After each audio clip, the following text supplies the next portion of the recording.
You ever just unlock a class and feel like it's a straight upgrade to another class? Because that's how I feel about Guardian Commander compared to Heavy Guard.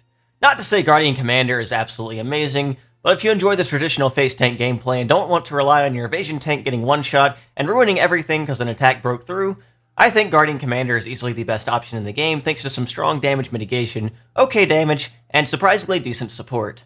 In this video, I want to discuss Guardian Commander, talk about its strengths and weaknesses, and showcase how to use it most effectively. As always, if you enjoy these guides, please be sure to subscribe to the channel because it does really help me out so much. Let's get into it.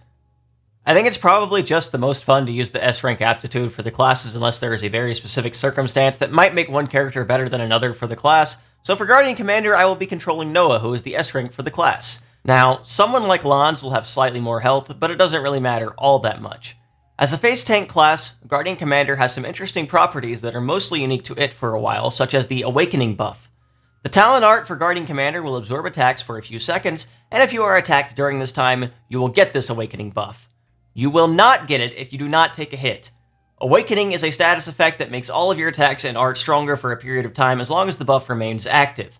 Only Guardian Commander and Seraph naturally have access to this buff, as it can't even be randomly pulled from the other buff arts, and I would say that this buff is one of the most important ways to keep aggro with Guardian Commander. Tank roll actions require having aggro to begin with though, so it can be difficult to charge this up if you're already low on aggro at the start of fights. That said, if you do get aggro and can use multiple awakenings, you can make it easier to keep it and charge this up in a constant loop. The first standard art that Guardian Commander has is Noble Taunt. There really is not too much to say about this one. On a 14-second cooldown, you can taunt an enemy and hopefully that'll give you enough aggro to keep aggro for a little bit. I personally think his 3 attack-based arts are a bit more useful than this, but this might help get aggro at the very start of a fight, so it could be worth running just for that if you think it would be worth it, and you might not need the topple that is the next art conveniently, Shield Bash. Shield Bash is a 22-second recharge art that inflicts topple. It has a pretty decent power multiplier, so it could be something to just throw out whenever you need some extra aggro, possibly, because you only have 3 attacking arts on the kit anyway, so you might just want to run this art just because if you want to have all attacks. That said, topple is a good effect, comboing enemies are always good, so because of that, this is always going to be a pretty decent art. Falcon Swoop is a physical attack with a 270% power multiplier on a very low cooldown of 11 seconds. It is your fastest art, and it will boost the damage you deal with the art when you are awakened by 100%. So you get even extra benefits from awakening besides just the already standard boost to your attack and arts. This will give you even more damage when you use this art in particular, and it works the exact same way with Imperial Sword, which is your strongest art. This one has a 440% power multiplier on a 19-second cooldown, which isn't too bad for such a strong attack, and it will also boost your damage dealt by 100% when you are awakened.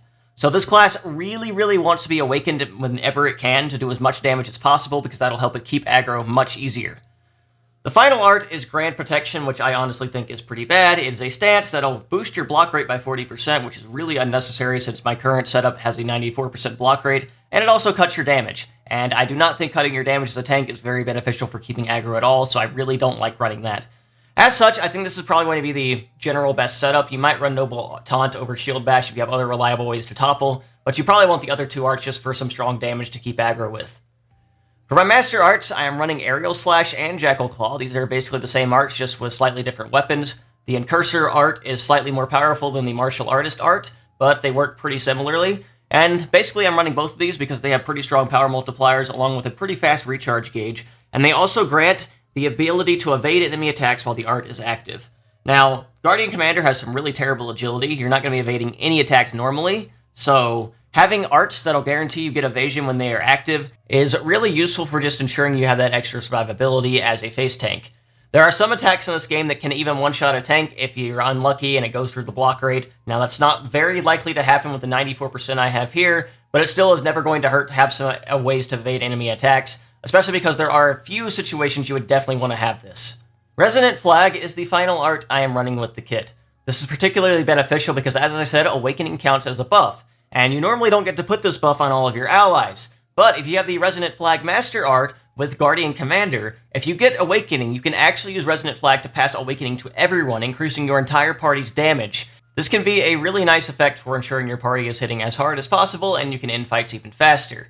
Now, I do not know exactly how much of an increase Awakening gives you to your damage, but it is pretty good. I would guess somewhere around 40 to 50% or so, so it's definitely something worth using. The class skills for Guardian Commander offer some extra survivability, and also allow you to give some extra support to your team as well. All Help will take attacks for nearby allies with low health, and that damage taken is reduced by 20%.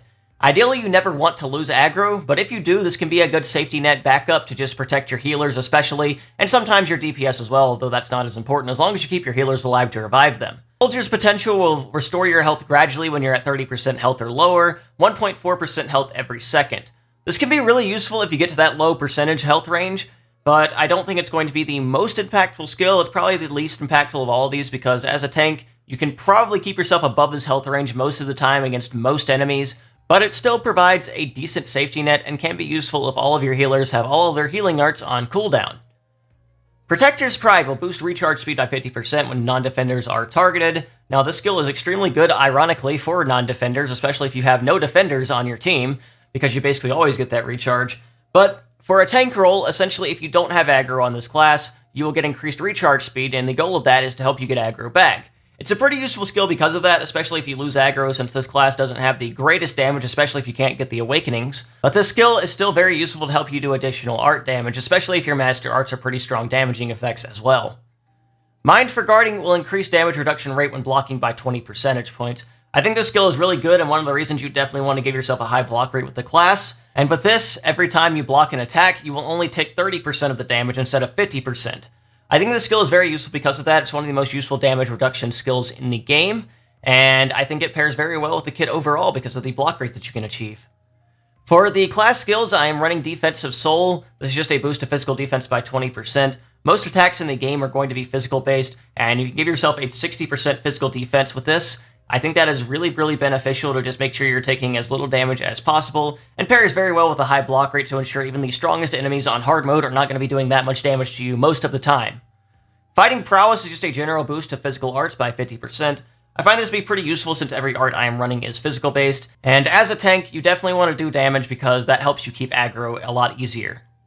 Ultimate Qigong also helps with that, because it'll ignore 50% of an enemy's physical defense, which means it lowers it by 50 percentage points because the wording is bad, and that is extremely beneficial for any kind of physical attacker, especially a tank physical attacker, to keep aggro. For gem setup, I am running Empowered Combo. This will ensure that all of my arts that I actually effectively cancel into will get another 75% damage boost. I think this is extremely important because it allows you to keep aggro much easier, and it's one of the best skills you can have on a tree for a tank, especially one with such a low critical hit rate that's not going to get the benefit out of critical hits like a lot of other classes in the game. This is definitely going to be something you want to use, especially if you plan on player controlling the class, because you can get a lot more art cancels that way, because the AI is not that great at that. Brimming Spirit increases the aggro you generate by using arts by 45%. This is pretty nice for this class in particular, just because I think it is beneficial to get an extra 50% aggro on everything you do. Basically, it's not exactly multiplying your damage by 50%, obviously, but it gives you 50% more aggro, which makes it a lot easier to keep aggro even if you're not doing as much damage as your DPS classes. Steel Protection increases block rate by a flat 30 percentage points. Extremely good with this class because you get so much benefit out of blocking attacks and only take 30% damage when you block an attack. So I think this is probably going to be one of the skills you definitely want to run as much as you can. A couple other options you could consider is Ironclad, which increases your maximum health. But if you're not taking that much damage to begin with, then you don't really have to worry about maximum health that often, but it still can be a nice skill to consider. Ultimate Counter, I don't really think spike counter damage is that impactful. The damage is not going to be that useful. Like, this would only be about 3,000 damage total if I countered an attack, and while that's okay, my arts and even auto attacks are going to be doing a lot more damage over time than that. For my accessory setup, I am running a ceramic belt. This is pretty much a staple accessory on all of your attacker and defender classes, just so you can do as much damage as you possibly can, because a boost to attack is really, really important and really helpful. Now, the Soulless Rings could boost your attack by a higher percentage, but unless you've done New Game Plus routes and gone all the way through and gotten them again, then you're only going to have one copy of those. So the ceramic belt is going to be your second best option, and the Soulless Rings are going to be better used on a DPS class that'll get more benefit out of it. Martis Rings boost your block rate by 60%. Extremely good for this class. It'll increase your block rate to a really nice amount and make sure you're taking as much advantage out of getting the reduced damage from blocks as possible. I think this is a great skill because of that. Platinum Brooch is my last item just to make sure I hit all of my attacks of fighting some of these really high evasion enemies, because you definitely want to be landing your attacks, because you cannot get aggro if you do not land your attacks, because you're not going to be doing any damage. If there's any other accessories you may want to consider, just a simple titanium temple guard might be useful to increase your max health over 11,000. If you're not taking that much damage to begin with, this may not be the most impactful, but it can still provide a nice safety net, and it does make you a lot tankier. Alright, I think that's going to cover it for setup, so let's take a look at how to use this class practically. Alright, figure I may as well go all out. Let's fight level 200 Seraphic Seratinia on hard mode, because I think that'll be the best way to showcase the defensive potential of the class. At the very start of this fight, I use my arts instantly just to ensure I'll get aggro, and right now I'm just trying to charge my Master Arts. Unfortunately, he really liked starting off the fight with Celestial Dash really early on, so I wasn't able to get my Master Arts up in time to have some form of evasion for them. But now I'm getting them all up, and I should be ready to go from this point onward. Mio takes aggro and then immediately dies to the Ultra Play Bite's Doom effect. That's a little bit unfortunate. She probably wouldn't have survived the attack anyway, but the Doom effect can be really dangerous. That's one of the reasons you want evasion in certain fights, because Doom is going to kill you no matter what your health value is, no matter what your your defense values are. And the only way to really deal with it is to evade it or use Deflector Field on it. And that's what I end up doing every time it comes up now that I am the one who has aggro. So I'm going to be trying to keep aggro as much as I can, using my arts as much as possible when they come off cooldown.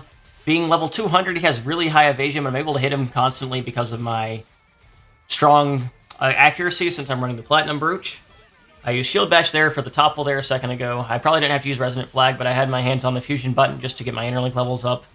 So right now I'm just kind of using my arts when I can, not worrying too much about everything, just waiting for Deflector Field to be charged up. Once Deflector Field is charged up, I'm going to try to use it when he's at a moment he'll be attacking. So not during like a combo. I want to wait until like right after a combo when he stands back up again, ideally, or anytime I know an attack's going to go off. Right now, my AI is just really, really good at doing damage, so I'm having a little bit of not the greatest luck keeping aggro, but I was able to avoid that AoE move with Jackal Claw, so it's always beneficial to have AoE moves for stuff like that. I evade the Ultra Play Bite like I said I would, because that attack's really dangerous.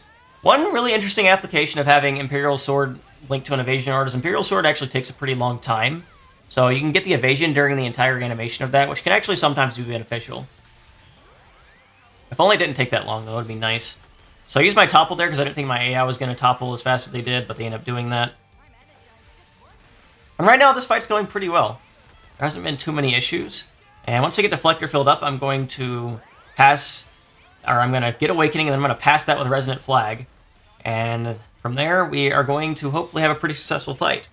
Deflector Field's up, but I gotta wait for him to stand up from this topple. Once he does, I'm going to use Deflector Field, let him attack me, Ultra Play Bite. Deflector Field blocks the Doom effect, so I don't have to worry about that. I now have Awakening, and I'm going to use Resonant Flag. I'm going to use the art with it, and that'll give everyone Awakening, and they'll now be doing extra damage. Now, this fight does last a while, so I'm probably going to start speeding it up soon, just to make sure I can fit everything into this video, just because there was quite a lot to this fight. So, basically, as you can see, now that I had I can get Awakening back really quickly again. I just got it again there. He uses Ultra Play Bite on my shield for some reason, so that was beneficial as well. And now I can pass Awakening to all my allies again. And it's just kind of a loop like this. And now I'm going to speed up from here. And the fight kind of goes a lot of the same way for a pretty long time until I chain attack, where I realize in the chain attack I forgot to bring Summon with Smash, so the fight ends up lasting a lot longer than it should, because I have to use 2 chain attacks and survive after the first chain attack when he is enraged, which I end up doing, which is cool. Regardless, though, you can kind of see you're not really lacking too much for damage with this class. I think the arts do a decent amount of damage, especially the linked ones, and especially when you are awakened, you can definitely do a lot of damage and keep aggro with that.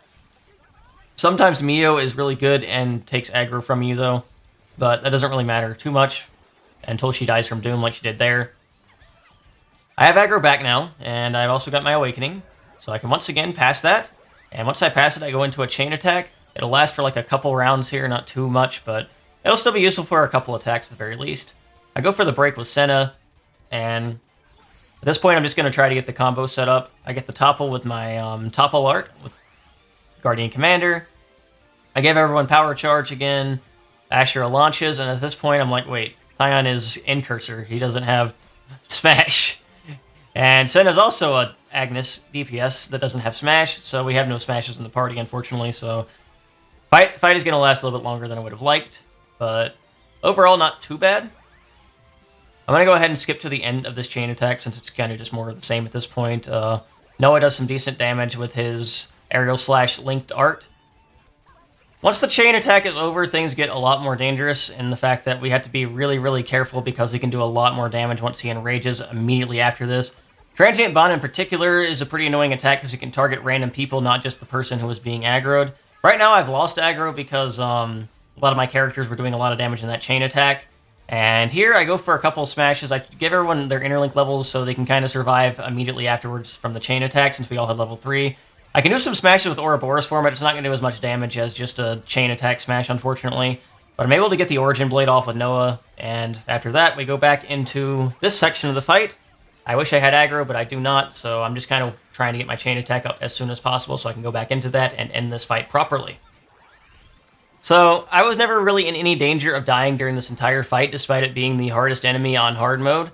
Even every time he attacked me with his normal arts, I was able to block it pretty easily. Anytime he used AoE attacks, I didn't really take that much damage, or I was able to evade them. And I was able to always have something up to dodge the Doom effect from Ultra Play Bite. But even if that did not have a Doom effect and it hit me, it wouldn't have really done a lot to one-shot me or anything because of my really strong physical defense and the fact that I have 94% block rate and have all damage reduction on all blocks.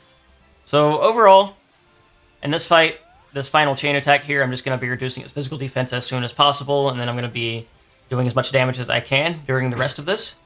I'll be able to use Noah to ensure that I get my my highest TP DPS back a little bit later in the fight, which I think is very beneficial. Right here, I use Tyon. It gets us exactly 150% because I'm a master at planning, and I just knew that was going to happen. So that helps. Noah finisher there did a decent amount of damage, so that's pretty good. And at this point, I just think about what to do because I spend my time thinking a lot of times. I go ahead and just attack with Tyon at the very start to give him more TP, because if I finish the round with Noah, I'll be able to guarantee I get him back, and he's my strongest damage dealer at the current moment in time, so that makes sense. Noah, with the power charge there, does a decent amount of damage as a tank. Not the most, but enough, at the very least. I get Tyon back guaranteed, which is helpful. And at this point, I can just start the attack with Noah and get some more damage in.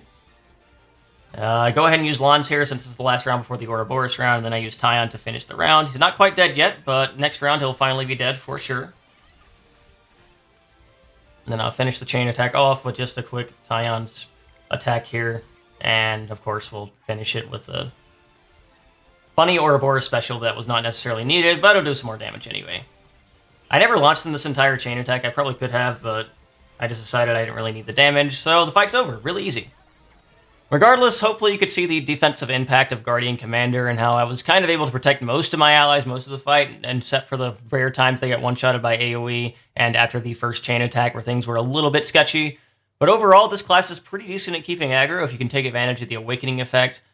I think it is one of the better tank classes because of that. I think it's really hard to die with this class if you set it up properly. And I think overall it's a pretty fun class to play. I think the Awakening gimmick's pretty cool. I think trying to time your shield to get the Awakening effect and passing it to your allies can be really cool.